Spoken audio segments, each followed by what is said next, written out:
آخر فيديوهاتنا قبل لقاء القمة واللي هنتكلم فيه مع حضراتكم عن أمنياتنا وتوقعاتنا للمباراة، وكمان عن غيابات الفرقتين ومين فيهم اللي هيتأثر أكتر بالغيابات. على المستوى الشخصي أتمنى فوز النادي الأهلي طبعا لأني أهلاوي، لكن أتوقع فوز نادي الزمالك 2-1، وأعتقد إن الزمالك النهاردة هيكون هو الأفضل أو هو اللي هيقدر يخطف المباراة. تاريخيا وحتى لو بصينا للمباريات السابقة، الاهلي ما خسرش امام الزمالك مع كولر، والاهلي هو الافضل تاريخيا، لكن فنيا اعتقد ان الزمالك الاحسن والافوق والافضل سكواد في الفتره الحاليه، وغياباته مش مؤثره زي غيابات النادي الاهلي. وطبعا ده رايي الشخصي. نتكلم بقى فعليا وعلى ارض الواقع عن غيابات نادي الاهلي وغيابات نادي الزمالك. النادي الاهلي بيغيب عنه محمد الشناوي طبعا حارس المرمى، موجود مصطفى شوبير، بيغيب عنه ياسر ابراهيم، واصبح معناش بديل لان متولي مش جاهز، لمحمد عبد المنعم او رامي ربيعه، وما تضمنش يحصل ايه في المباراه. في نص الملعب تقريبا غايب نص ملعب النادي الاهلي بالكامل، اليو ديانج وامام عاشور، وانضم ليهم كمان مروان عطيه اللي تاكد غيابه عن المباراه.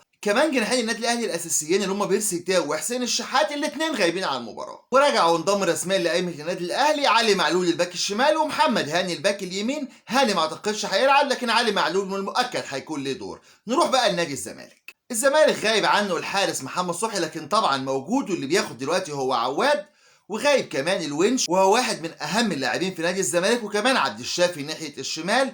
بيغيب كمان شيكابالا لاسباب فنيه او لعدم اهتمام لياقته البدنيه، وده اللي اعلنه نادي الزمالك، ودي حاجه غريبه جدا وهنتكلم عنها بعدين. بيغيب مصطفى شلبي لانه عنده اصابه في الضلوع، بالاضافه لرؤى واوباما وابراهيم نضاي.